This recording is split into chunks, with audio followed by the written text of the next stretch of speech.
Sometimes kindness costs us something in the short term, but brings us blessings far beyond what we can imagine. Today's story is about a young woman who lost her job for helping an old, confused man. What she didn't know was, he held the keys to a future she never dared to dream of. Amara Nwankwo was a 22-year-old recent graduate from Abia State. After losing both her parents in a car accident, she moved to Lagos with her three younger siblings, Chika, Nonso, and Gozi, to find work and take care of them. Every day was a hustle. After weeks of rejection, she finally landed a job as a cashier at Gyromart, a mid-sized supermarket in Surulere. The pay wasn't much, but it was steady. She gave her best, always smiling, polite, fast with her calculations.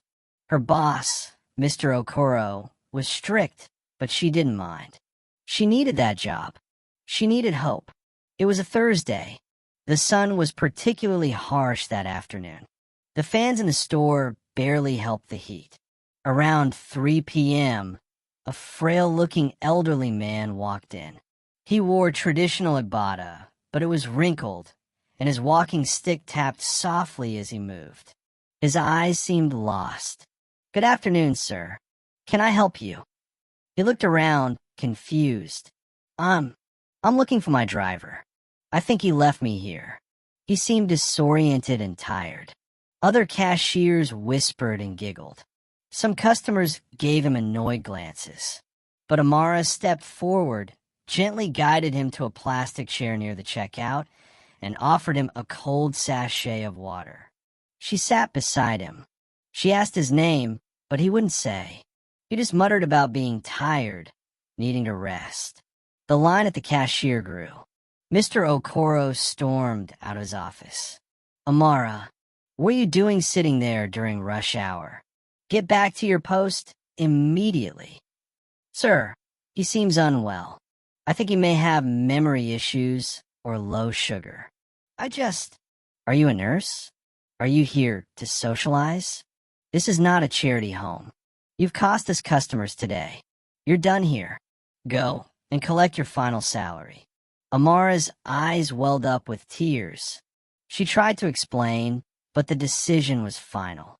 That day, she returned home in silence, hiding her pain from her siblings. Amara did her best to stay strong. She began selling phone recharge cards and snacks by the roadside.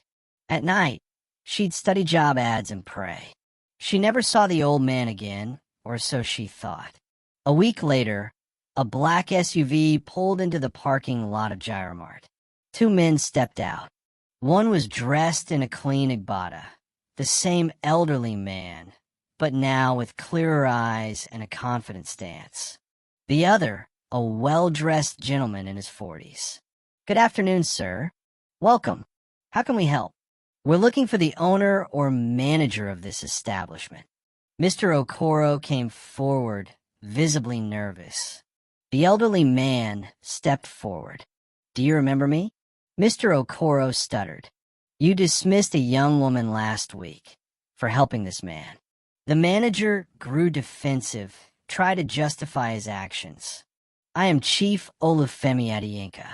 This store is under one of my foundations.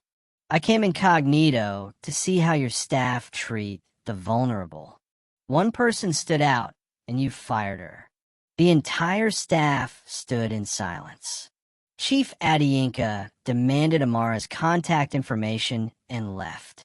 2 days later, Amara got a call. She was asked to come to an office in Ikoyi. There, she was offered a new position, not just a cashier, but an assistant manager in training at a larger store in the chain.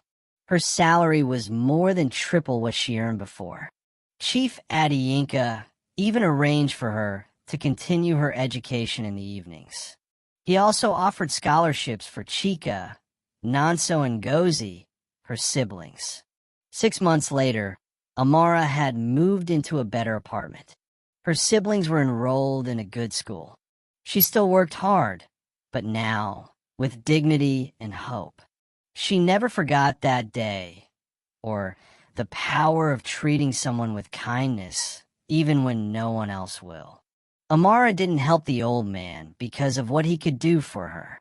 She helped because it was the right thing to do. And that kindness came back to her in a way she never imagined. So, the next time you see someone in need, remember this.